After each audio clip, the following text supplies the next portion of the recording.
जब तक आप खुद पे विश्वास नहीं करते तब तक आप भगवान पर भी विश्वास नहीं कर सकते।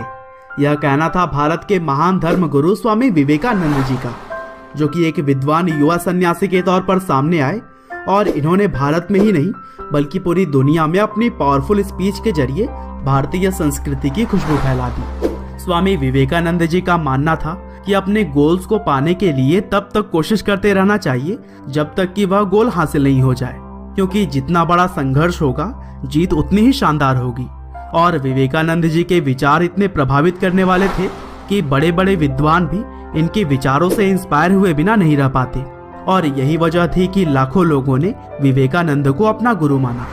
तो दोस्तों, आज के इस वीडियो में भी हम भारत के महापुरुष स्वामी विवेकानंद के लाइफ स्टोरी को और भी करीब से जानने की कोशिश करेंगे कि आखिरकार नरेंद्र नाथ से स्वामी विवेकानंद बनने तक का यह सफर इनका कैसा रहा। तो दोस्तों, इस कहानी की शुरुआत होती है 12 जनवरी 1863 से, जब कलकत्ता के एक बंगाली कायस्थ परिवार में स्वामी विवेकानंद जी का जन्म हुआ। और बचपन में इनका नाम था नरेंद्र नाथ दत्त। वहीं उनके पिता का नाम विश्वनाथ और माँ का नाम भुवनेश्वरी देवी था। और उनके पिता कलकत्ता हाई कोर्ट के एक जाने माने वकील हुआ करते थे और माँ एक धार्मिक महिला थी जिनका ज्यादातर समय भगवान शिव की पूजा करने में ही निकलता था। और अक्सर विवेकानंद जी को उनकी माँ रामायण, महाभारत और पुराणों की कहानियां सुनाती रहती थी। और इसीलिए अच्छे विचारों में पले बड़े होने की वजह से उनकी सोच और व्यक्तित्व को एक नई राह मिली।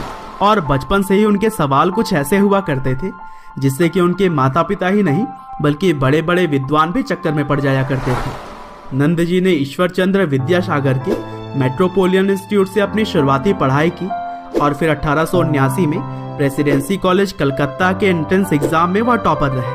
और फिर वहां पर उन्होंने फिलॉसफी, हिस्ट्री और सोशल साइंस जैसे कई सारे विषयों में महारत हासिल की। और फिर 1884 में उन्होंने बैचलर की डिग्री भी पूरी कर ली। और दोस्तों, स्वामी विवेकानंद जी के बारे में एक बहुत ही फेमस स्टोरी भी है कि एक बार लाइब्रेरी से विवेकानंद जी ने सर जॉन लवलॉक की लिखी हुई कुछ किताबें इशू करवाई और फिर अगले ही दिन सभी बुक्स को पढ़ने के बाद वह वापस करने भी पहुंच गए।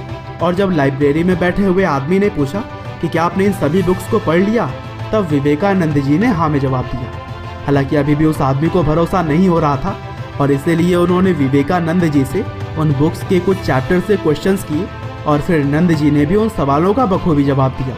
और तब जाकर लाइब्रेरी में बैठे हुए आदमी को विश्वास हुआ। और फिर 1881 में रामकृष्ण परमहंस नाम के एक धार्मिक गुरु से स्वामी विवेकानंद जी की मुलाकात हुई और वह दोनों लोग एक साथ बैठकर आध्यात्मिकता की बातें करते थे।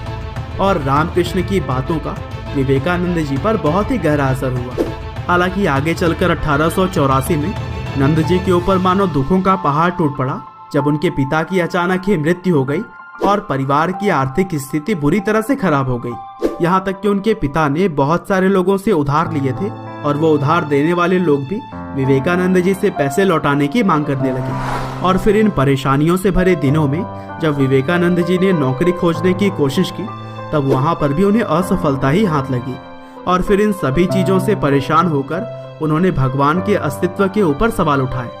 हालांकि रामकृष्ण के समझाने के बाद से वह थोड़े संतुष्ट हुए और फिर रामकृष्ण परमहंस ने ही नंद जी को यह सुझाव दिया कि उन्हें माँ काली के मंदिर जाकर प्रार्थना करनी चाहिए।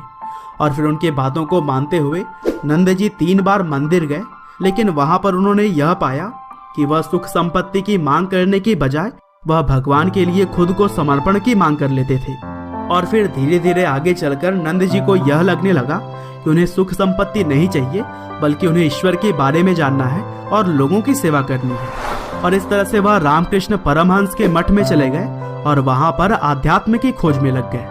लेकिन कुछ साल के बाद 1885 में रामकृष्ण को कैंसर की बीमारी हो गई और 16 अगस्त 1886 को उन्होंने इस दुनिया को अलविदा कह दिया। और फिर उनके मृत्यु के बाद से नरेंद्र नाथ यानी कि स्वामी विवेकानंद जी ने रामकृष्ण परमहंस की तरह ही जीवन बिताने की प्रतिज्ञा ली और यहीं पर उनका नाम नरेंद्र नाथ से बदलकर स्वामी विवेकानंद पड़ा। और फिर 1888 में उन्होंने मठ को छोड़कर लगातार कई सालों तक भारत के अलग अलग जगहों पर जा लोगों की सेवाएं की और ज्ञान बांटा। और फिर 1893 में एक सभा में भाग लेने के लिए विवेकानंद जी अमेरिका के शिकागो गए, जहां पर उस समय यूएस के लोग इंडिया के लोगों को बराबरी का दावेदार नहीं समझते थे और इसी वजह से स्वामी विवेकानंद जी को स्टेज पर बोलने का चांस नहीं दिया गया। लेकिन एक अमेरिकन प्रोफेसर के काफ़ी प्रयासों के बाद से उन्हें थोड़ा सा समय स्टेज पर बोलने को मिल गया।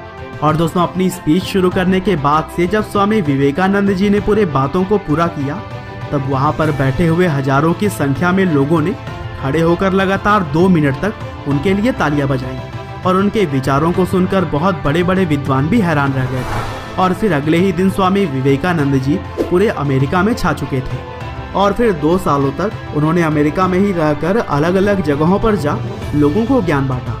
साथ ही वह भारतीय कल्चर को भी आगे बढ़ाते रहे। हालांकि 1894 में उनकी हेल्थ थोड़ी खराब होने लगी और इसीलिए उन्होंने अपनी यात्राएं बंद कर दी और फ्री में ही योग की शिक्षा देने लगे। और फिर इसी तरह से देश की सेवा और लोगों को अच्छे विचार सिखाते हुए 4 जुलाई 1902 को पश्चिम बंगाल में स्थित बेलूर मठ में उन्होंने अपना प्राण त्याग दिया और फिर उनके शिष्यों ने उनकी याद में वहां पर एक मंदिर भी बनवाया। साथ ही वह उनके विचारों का प्रचार भी करने लगे। तो दोस्तों, यह थी कहानी भारतीय कल्चर की खुशबू पूरी दुनिया में फैलाने वाले महाज्ञानी स्वामी विवेकानंद जी की। उम्मीद करते हैं कि आपको यह वीडियो जरूर पसंद आएगी।